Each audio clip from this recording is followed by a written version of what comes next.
Many years ago, in the heart of Nairobi's South B, lived a young man named Mwangi.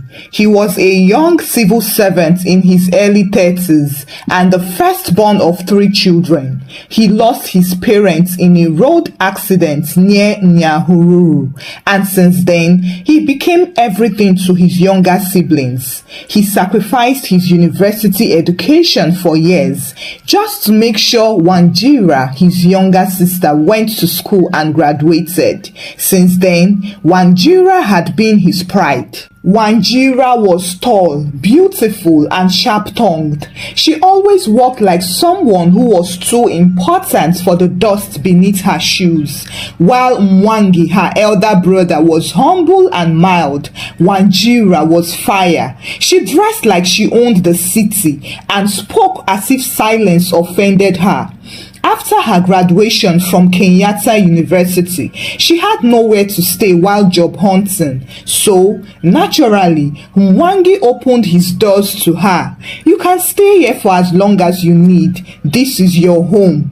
Well, back then, it was just him and his quiet, freshly married wife, Achieng, a gentle and peaceful person, so peaceful that she could slow thunder. But when Wanjira moved in with them, that peace began to bend. It started with Wanjira rolling her eyes when Achieng prayed for too long. Then, she started to complain that the house smelled of fried fish and herbs. One evening, she even refused to eat the ugali Achieng prepared because she said it was too thick and preferred buying chips from outside.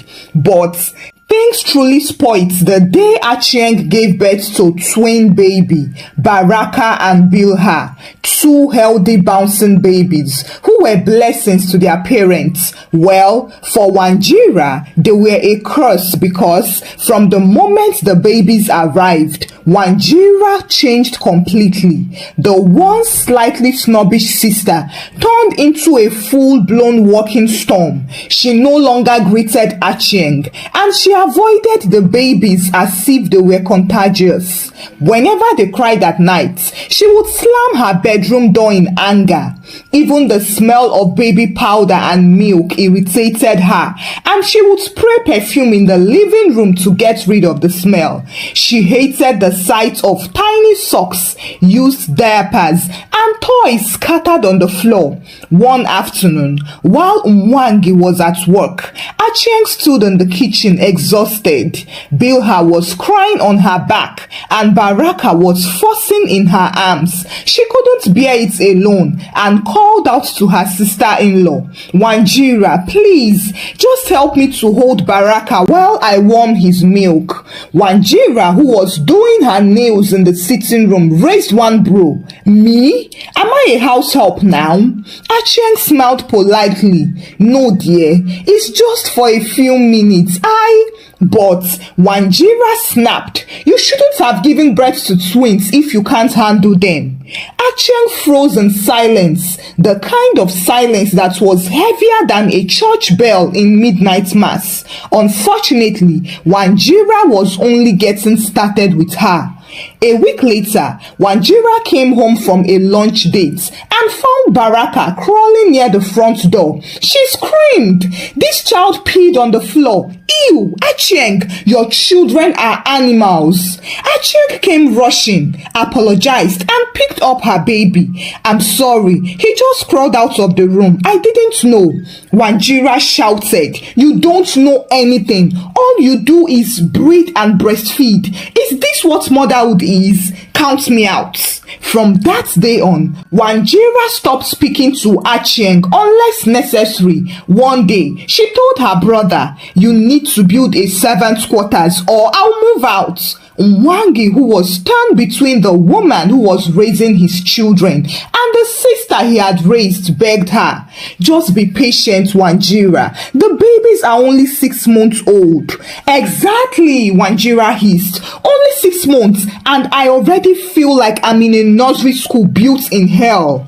However, in all of this, what hurt Achieng the most wasn't Wanjira's words or actions. It was how the babies reacted. Baraka would cry whenever Wanjira entered the room. Bilha would turn her head away and hide her face in her mother's chest. It was as if even their innocent spirits could feel her hatred. She doesn't want us. And then, one day, Wanjira came home with a bounce in her step. She dropped her bag and announced, "I'm moving out next week. I found my own place. Now, there will be no more baby crying symphonies." She laughed. Well, only she laughed because Mwangi stood still in shock and Achieng was too tired to respond. That night, as Wanjira packed, she posted on her WhatsApp status, "I'm finally leaving the baby zoo. Freedom smells like vanilla candles."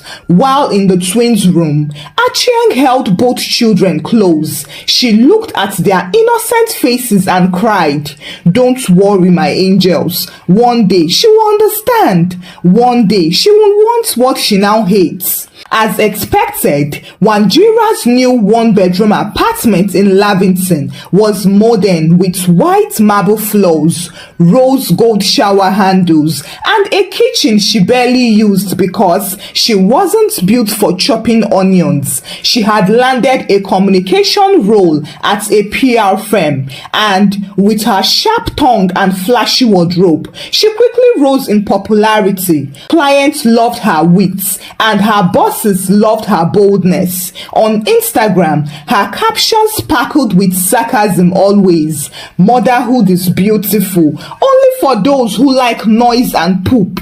Another day, another diaper-free day. Ladies, please, let's retire this children are a blessing nonsense. Peace and parfait are blessings too." Her followers laughed, supported and reposted, but some didn't. One of her university friends, Mutoni, replied under one of her posts, "One day, you will realize how these little inconveniences are important. May we never cry for what we once mocked." Wanjira saw the comments and laughed. Blocked. Who needs bad energy here, please? One Friday evening, Wanjira met with a group of friends at an upscale restaurant in Kilmarnie. The plan was to have drinks and chill out, but one of them, Asha, a new mother, came with her 3-month-old baby. The moment the baby sneezed, Wanjira rolled her eyes and pushed her cocktail forward. "Oh God, do babies have to come everywhere I go now?" Asha, who hadn't slept properly in weeks, looked hurt. "Sorry, I couldn't leave her alone at home." Wanjira scoffed. "It's okay. I just can't wait to have my own home. My marriage will be for me and my man. Children will have boundaries." Nobody said anything to her. But later that night, Asha texted her privately, "Wanjira, you know not everyone who has children becomes unhappy, right? You should be careful how you speak. Words carry weight." Wanjira typed a reply, paused and then deleted it. But she didn't change because her mockery evolved with time. She always had one humiliating thing to say about babies. Why are nursing mothers always so stressed out? It's just a child, not a hurricane. All these aunties with 4 kids and no waistline. Will, can never be me, please. She even laughed when someone told her a story about a baby who died after being left in a car. That is why I don't want children now. They are too delicate and too needy. Everyone was too shocked to reply. One Sunday, Mwangi came to visit her with Baraka and Bilha, who were now almost 2 years old. It was the first time the children had been to her apartment since she moved out. She greeted them with a tight smile and quickly pointed out, "See, no touching of furniture. This is not Gikomba market." The children stood quietly looking at her in confusion. Baraka, who was curious, tried to touch her velvet throw pillow, but she snatched it away and shouted, "Do you know how much this costs? Look at your dirty hands." Even when Bilha leaned in to hug her. Wanjira shifted back and mocked, "Sweat and makeup don't mix. Stay away." Mwangi looked at his sister in disappointment. "Wanjira, you will become a mother one day, and by then you understand." Wanjira laughed and waved her hand. "Not in this lifetime, big bro." Well, the heavens heard, and somewhere in the sky, the door of mercy began to close slowly. Months later, Wanjira met Otieno at a high-profile media launch in Westlands. He was a senior architect from Kisumu who had just opened his firm in Nairobi. He spoke gently but with power. His wristwatch cost more than most people's rent, but he wore it as if it meant nothing. Wanjira was immediately smitten when she saw him. Otieno was everything she had built on her prayer list: rich, refined, and responsible. And unlike most men, he didn't seem to care that she was outspoken or stubborn. In fact, he admired it. One day, as they had sushi at a rooftop restaurant, he complimented her. "You are fire, and fire makes cold men melt." Their relationship moved fast. As such, 3 months into it, he proposed marriage to her. Wanjira screamed in excitement as the cameras clicked. The video went viral. PR queen finally wifed up. The wedding plans began almost immediately, and Wanjira knew what she wanted on that day.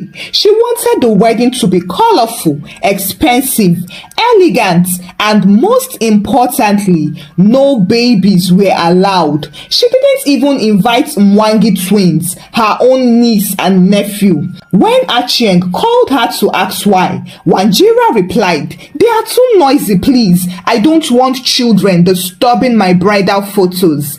Achieng's voice was quiet on the phone. "Well, you would need those children one day, Wanjira." She laughed. "I will have better ones by then." The wedding day soon came, and truly, not a single child was in sight. Even the flower girls were replaced with adult bridesmaids holding petals in golden baskets. Some people called it classy, while others called it strange. But Wanjira didn't care. She told her maid of honor, "See, I'm not opening my marriage with baby whales in the background. This is my era of elegance." The marriage started smoothly, but months in, Wanjira began to change. Not because she wanted to, but because her mindset was now shifting. Otieno wanted children, and he had been patient until one night when he asked Wanjira, "So, are you ready for us to start making babies now?" Wanjira smiled awkwardly. "I thought we said we would enjoy the honeymoon phase." "Yes, I said that, but life is short, and besides, my mom is already asking for grandchildren." Wanjira's chest tightened slightly because she wasn't even using protection anymore. In fact, she had quietly stopped it after their 3rd month of marriage. She was actually trying to get pregnant, but nothing was happening. At first, she blamed the delay on stress or diet. She then went to see a gynecologist. They ran tests, and the doctor said, "You are perfectly fine. You are fertile and healthy. Just give it time." When Otieno did his own tests, the lab reported, "You have excellent sperm counts." So, what was wrong? Because every month, the periods kept on coming punctually like a wicked mathematics teacher. As time passed, Wanjira started going closer to friends who were pregnant or nursing babies. She also followed all maternity content creators on Instagram and liked all their videos. But the memories began to haunt her. They came on their own. She was relaxing one evening when she remembered the time she told Achieng that babies were a waste of hips. The time she laughed at a woman whose child had soiled herself in public, and the time she hissed when Baraka vomited on the floor. She had proudly said, "This is why I don't do children. They come with curses." Now, her own words began to ring in her ears painfully like a sharp sound to the eardrum. One day, she found herself in the supermarket staring at a pack of baby wipes. She picked it up, sniffed it, and quickly put it back as if the scent burned her nose. Worst of all, her marriage was being affected now. Otieno started sleeping early immediately he returned. He would come back late and speak less. Wanjira began to watch him like a hawk. She even accused him of cheating, but he didn't defend himself. He simply asked, would it matter? One night, after 2 years of waiting and hoping, she finally said the bitter words aloud in the dark.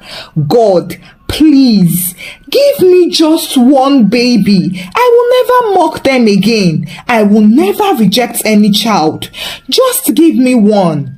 But the room remained quiet, as if her own words were mocking her by saying, you don't mean it, do you? By the end of their 4th year of marriage, Wanjira had totally changed. The woman who once walked boldly and spoke unapologetically now woke up in the middle of the night to check if her breast had grown sore. She tracked her ovulation on 5 different apps. She boiled herbs. She prayed at 3 a.m. She drank bitter juice from a street herbalist that made her lips numb for 2 days. But still, nothing happened. One rainy Saturday afternoon, Wanjira sat alone in her living room, scrolling lazily through Instagram when she saw a photo that punched her chest. It was Achieng, her sister-in-law, holding a newborn baby girl beside Baraka and Bilha, who were now grown, grinning with missing teeth. The caption read, "Our joy grows. Welcome, baby Shiru." Wanjira stared at the screen like it had betrayed her. A strange laughter escaped through her lips. Oh, she has 3 now. And I, what do I have? She threw her phone on the couch and pressed her hands on her stomach. Why won't you speak to me? She cried. Do you now hate me too? Her situation made her become bitter again, and she began avoiding social spaces. Whenever friends invited her to baby showers, she would say she was traveling. When her boss suggested a team baby gift contribution, she dropped her pen and snapped. Why must we celebrate reproduction as if it is an achievement? Otieno too grew distant. He no longer touched her at night, and he began taking work trips to Kisumu more often. When she confronted him, he said, I didn't bargain for this, Wanjira. This house feels like a church funeral. I can't stay here and mourn with you. Wanjira looked at him unbelievably. So, I should perform a miracle and turn the house into a crèche to keep you happy, right? She barked. But he didn't reply. He just left the room. One day, Wanjira decided to take a walk in Karura Forest to clear her mind. She passed a group of children on a school trip who were jumping, laughing, and chasing butterflies. One little girl with twist braids bumped into her and fell. Wanjira instinctively reached out to help her up, but as she touched the little child's arm, the girl screamed, a loud and terrified scream, as if a monster had touched her. The teacher rushed over and asked, what happened? The little girl cried, she touched me, I don't like her. Wanjira's hands was still stuck mid-air. The teacher apologized and guided the child away. Wanjira stood frozen in shock as the children walked past her without even taking a second look at her. No one smiled or waved at her. That night, she sat on the bathroom floor rubbing her stomach. God, I mocked them, yes. I spoke foolishly, but I didn't know. She cried until her body shook. I will never say it again. I will love them. I will carry them. Please, just give me one. But all she heard in the bathroom was the distant sound of a neighbor's baby crying, and suddenly that cry felt like judgment to her. After yet another negative pregnancy test, Wanjira sat on the edge of her bed one morning and said the words she never thought she would. Maybe we should adopt. Otieno, who was sitting on the couch across the room, slowly looked up. Are you sure? She nodded desperately. Yes, I just want a child to call my own. Otieno didn't speak for a long moment. Then he said, I've already spoken to a lawyer. There is a registered orphanage in Nakuru. They are open to private adoption. Wanjira blinked. You've already? He nodded. Yes, I did it 2 months ago. I wasn't sure when you'd be ready for the idea. His tone was gentle, but his face was still distant, and Wanjira realized that he had stopped hoping with her. However, they made the journey to Nakuru together on a Saturday morning. As they walked into the orphanage, the matron came out to welcome them. Karibuni, you must be Mr. and Mrs. Otieno. She walked them in and showed them the children who were playing around. Wanjira smiled. She knelt and stretched her hands towards a little boy. Hello, dear. The boy stared at her for 3 seconds. Then he screamed, the same loud and terrified scream. He ran off, knocking off another child in the process. The matron's smile faded slightly. He's a little shy. Let's try another child. They were led to a group of toddlers. One girl was sitting on the floor playing with dolls. Wanjira bent down and smiled. Hi, princess. Can I join you? The little girl looked up and paused. Then, without saying a word, she stood up and walked away. Again, Wanjira was faced with rejection. After the third child burst into tears as soon as Wanjira reached out for her, Otieno whispered, maybe we should come back another day. But the matron looked at her carefully and said, children are like animals. They feel energy. Even the ones who can't talk yet, they can sense what eyes alone cannot see. Wanjira was confused. What are you saying? The matron didn't accuse her. She just said, maybe you need to open your heart fully before you hold another's. In the car on the way back to Nairobi, Wanjira sat stiffly with her face turned to the window. She whispered to no one in particular. Even the ones who have no one don't want me.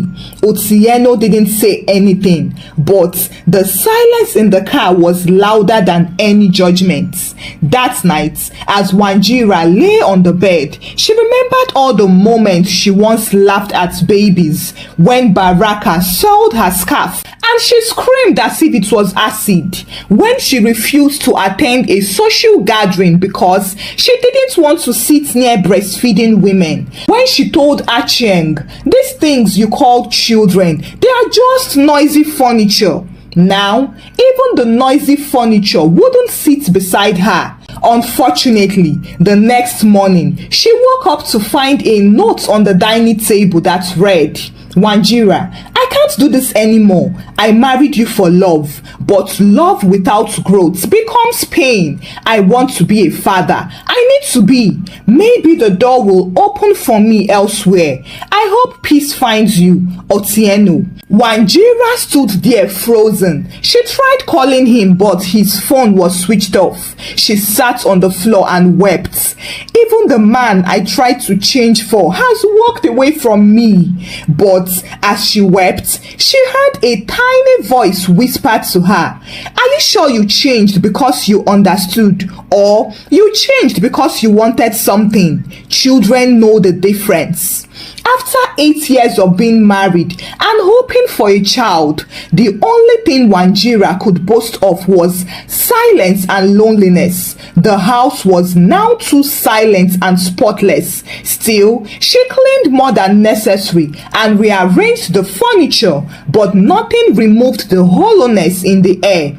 Before, she used to complain about Achieng's twins leaving crumbs under the couch, but now she stared at her empty carpets and wished for even ants to at least come play on them. Her phone barely rang, and the friends who once laughed at her dark sarcasm had grown busy with school drop-offs and doctor's visits. Their WhatsApp groups too had changed and was now full of messages like, "Try Enfamil formula, it helps with gas. My son just worked today. I am looking for a nanny. Mine quit again." Wanjira read everything silently and never typed a word. She had absolutely nothing to add to the conversation. She used to mock the same women, but now she longed to be among them, even if it was just to say, "My baby didn't sleep last night."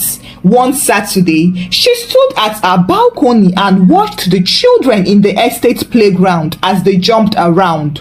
Just then, one boy fell and scraped his knee. He cried out, and his mother ran to him, held him close and kissed the wound. The boy sniffled, looked up and said, "Thank you, mommy." Wanjira's chest ached and she turned away quickly. She walked back into her house, pulled the curtains shut, and sat on the floor and cried. I would have kissed his knee too. I would have held her through the fever. I would have. But her own echo was the only reply she got. Later that week, she tried to call Mwangi. It had been more than a year since they spoke last. The line rang and then clicked. Hello? It was Bilha. She was now 10 years old. Her voice was clearer and sharper. Hello, who is this? Wanjira's voice trembled. Hi, it's Auntie Wanjira. There was silence, and then the child called out in the background, Daddy, Auntie Wanjira is on the phone. A minute passed, and then Mwangi's voice came on. Wanjira. Wanjira tried to laugh. Big bro, I just wanted to check on you all. It's been a while. Yes, it has. How is Acheng and the kids? They are fine. We are all doing well.